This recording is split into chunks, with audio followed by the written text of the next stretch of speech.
Sara Farley, and I want to talk to you today about systems leadership. Systems leadership is a concept that I think for you as green entrepreneurs heading toward big challenges with respect to climate change, sustainability, and resilience, this particular style of leadership really offers something to you in terms of both how you can think about the leader you are and the leader that you want to evolve into. So before we can talk about systems leadership, we really need to step back a little bit and first define what do we mean by system.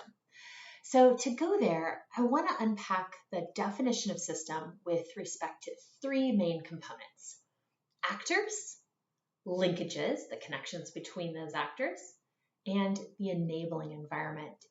And a system really allows for those three components to exist within a boundary, and those three components perform a function or a set of functions. Importantly, systems come in lots of flavors. There are simple systems, chaotic systems, complicated systems, and complex systems. When thinking about issues related to climate change, resilience, and sustainability, I think we're absolutely operating in the land of complex systems. And that's important because complex systems have very special attributes like tipping points, like nonlinear change, like secondary and tertiary effects. They're unpredictable in some ways, which means classic approaches to leadership just don't work within them. So really thinking about the leadership style that matches the type of system you're in is really going to help you along the way so that you succeed. So let's unpack the notion of system a little bit more. You'll see on the graphic here that we can think of these three components that I laid out, stakeholders, as relating to individuals, institutions. Yes, they might be companies, but maybe they're research institutions or governments. Then again, to the second component of linkages, these might be the formal or the informal connections, not just between the actors, but the connections between policy or infrastructure or in any kind of historical, socio-cultural dimension of a place and the actors.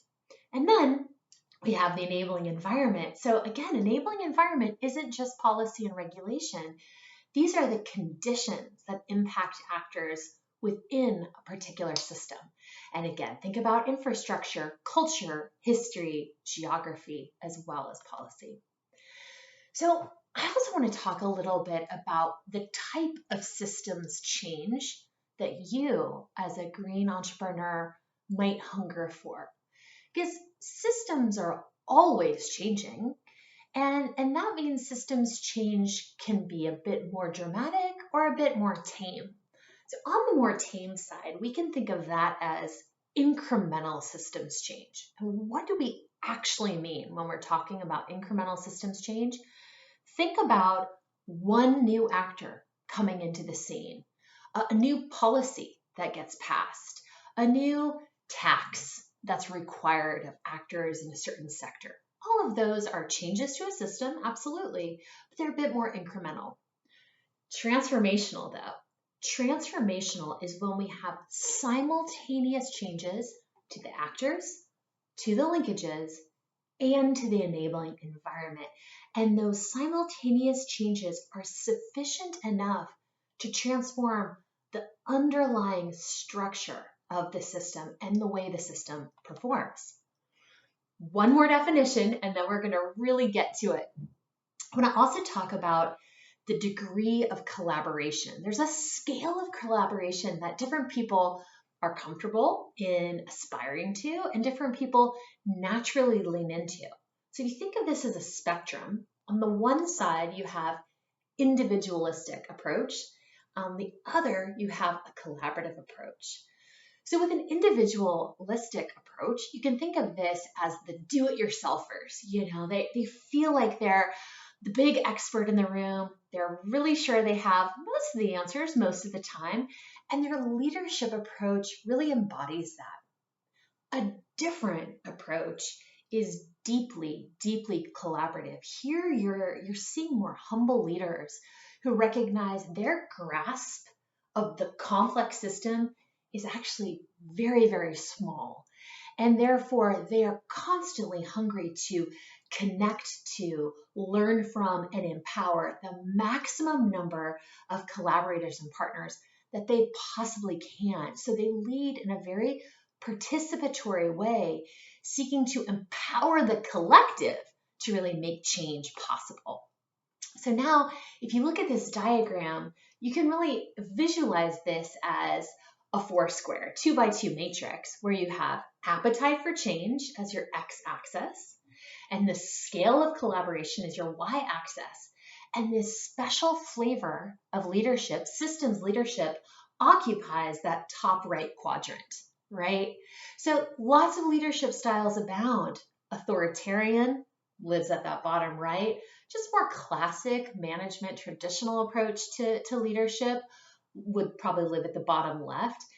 So these different leadership styles might make sense for different opportunities. But again, I am making the assumption that these certain set of problems that you explicitly are hoping to tackle as a green entrepreneur really are going to position you in the land of complex systems.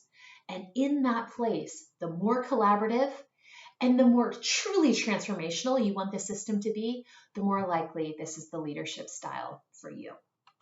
Okay, so bringing all the pieces together then, what we're talking about with systems leadership, we are talking about, and I want you to see the definition so you can really read it along with me. Systems leaders are defined by their ability to see the scale and the complexity of the challenges they face. And in doing so, they understand they can't control the complexity. They must embrace it. They seek to transform systems in which they operate by influencing the system at multiple levels. So including the actors within the system, the linkages within the system, the environment they operate within. And they're looking to drive the emergence of new and often unpredictable patterns of organization in the system structure. They're doing all of this in pursuit of involving as many people's ideas, talents, energies, and expertise as possible. And they're fostering their more reflection and a more generative, sort of open conversation, which shifts us from reactive problem solving to co-creating solutions for the future. That's what this module is really about. So, as I said at the outset, difficult as they are to navigate, complex systems are really appropriate spaces to hone your capabilities as a systems leader.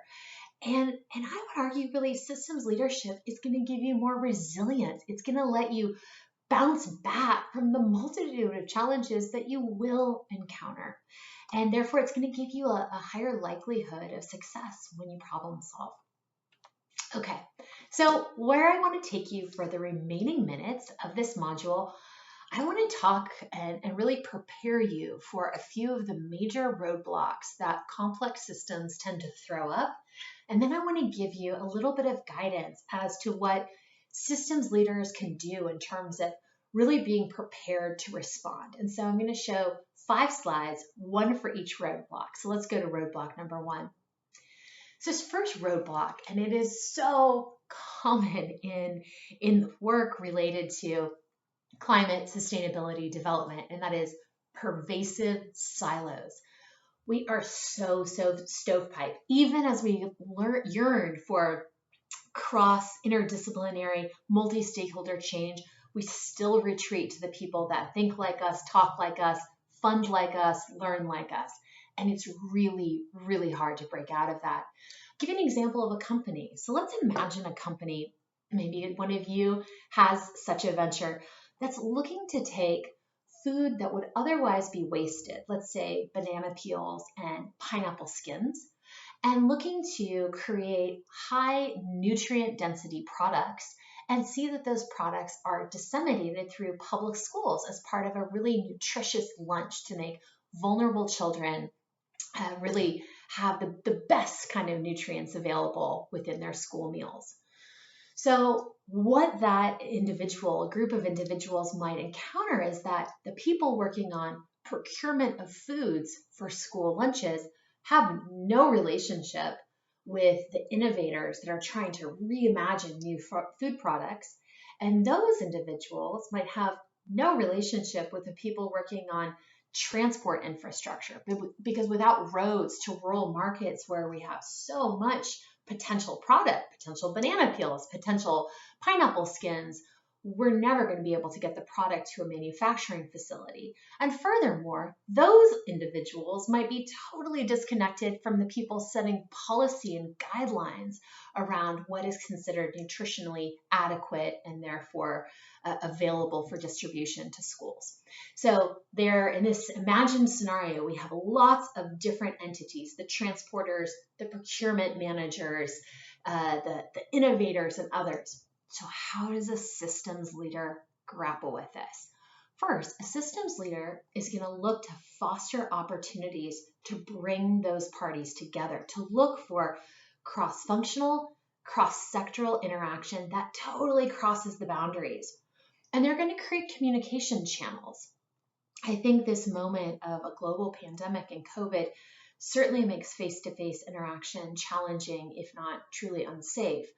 But finding ways to use virtual platforms to still create face-to-face as much as possible, the research suggests that the more that is part of the characteristic of engagement, the more powerful the progress is and the more trust is built early on in big collaborations. Okay, let's go to the second slide on roadblocks. Second roadblock, so common in complex systems, is competing goals and competition in terms of who really owns the resources within the system.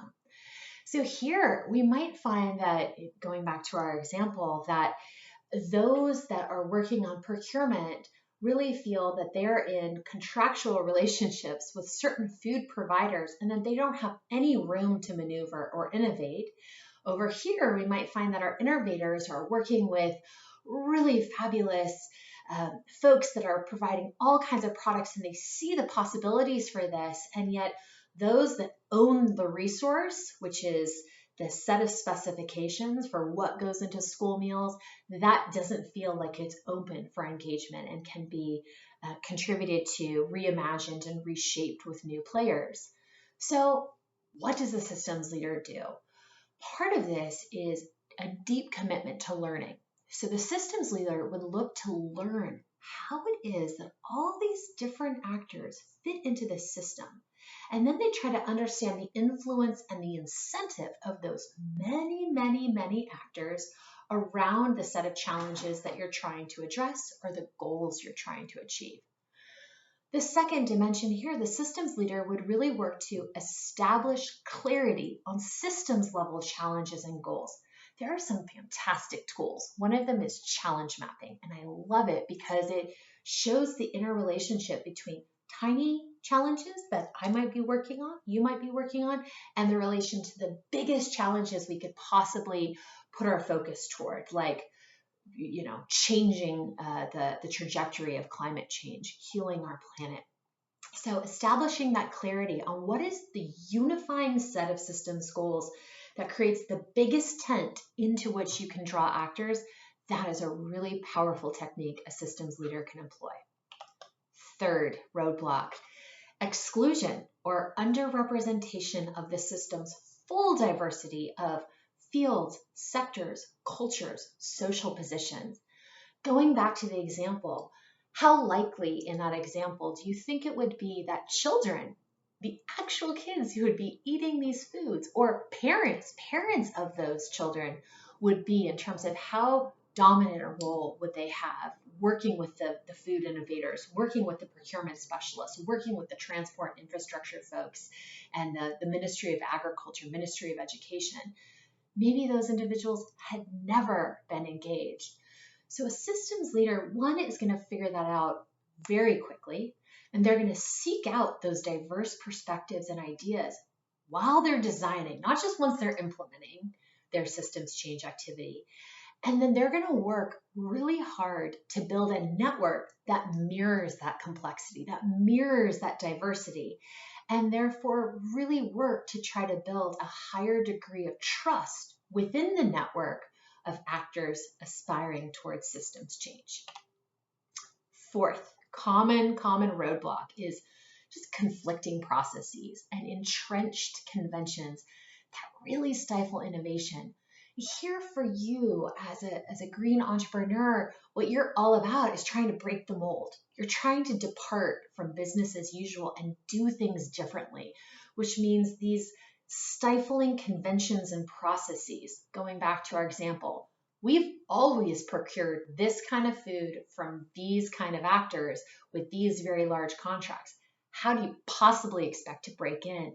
Breaking that down takes a very specific set of skills and a lot of stamina. So here are a couple things. And the first point I want to offer, a systems leader is going to think about how they create a culture of risk-taking and innovation even within their own venture, as they're also trying to create more risk tolerance and an appetite for innovation in this system writ large.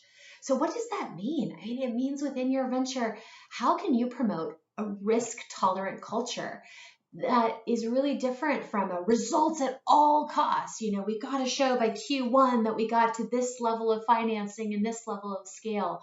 How do you celebrate, learn from, and make it safe to talk about the failures? This also means a second point that I think systems leaders, really effective systems leaders, thrive on. They find a balance between efficiency. You need processes that support efficiency when you're creating a venture, but then that needs to be balanced with this entrepreneurial experience that really promotes adaptation and promotes innovation. And it's about finding the sweet spot between those two things where you and your team can get things done. You can adapt when things go off the rails in ways you didn't anticipate, though, because you're not so rigid and so entrenched that you stifle your own thirst for innovation. Fifth roadblock, turbulence and constant flux. You know, this lecture being recorded during a global pandemic, I think we've all had our blinders ripped off in terms of things may not play out the way we expected them to, no matter how robust our plans and how many resources we put into our sort of strategic narrative about what the future would be. The fact is, even without a pandemic, being an entrepreneur means constant flux and change. I led an entrepreneurial entity for 10 years, and no year, no quarter was like the quarter prior. And so what is it you can do? And part of the notion of systems leadership is you find a connection to this thing that is creating all the turbulence and flux to create a sense of urgency. As a thought exercise, how do you make a clear argument that conveys why your green venture is so critical right now as relates to COVID? What has COVID exposed in the world or upended in the world that actually makes the argument for why your work is so vital even more impossible to ignore? I think it's a thought exercise worth taking. And a second thing systems leaders do is they really look to see where are the new structures or the new processes that create more of a conversation, more of an embrace of what they're trying to do. So in a way, they're kind of like riding on the coattails of the turbulence and flux to get to momentum. I'll say in my corner of the world, I work on food and food systems now, and there is so much energy around reimagining the system. And therefore, there is a galaxy of events and new fora, new coalitions forming. And so whatever your specific issue is, agroecology or food loss and waste or human rights and exploitation in the food system, there is a space now that is, really gearing up in advance of next year's UN Food System Summit. So what are those spaces for you? What are those new emerging coalitions? And how do you create a sense of urgency and desire for what it is you're bringing into the market with your fabulous idea? So to close, systems leadership isn't a static state for an individual. I don't want you to leave this thinking there's certain heroes or sheroes who just get it right in our systems leaders. Systems leadership isn't ultimately about individuals. It's about a team. the manifestation is within groups. And so we're talking really about a collective tide that is stimulating multiple actors, multiple components, and multiple relationships within a system sufficient for the system itself to be transformed. And I hope you leave this module really thinking that there are these 5 things you can do. You can spark collaboration, you can create shared buy-in, you can engage diverse actors, you can foster a spirit of innovation, and you can leverage moments of uncertainty, turbulence, and flux to excite new opportunities. So I wish you all the luck in the world on your venture, and here's to a more promising tomorrow. Thank you.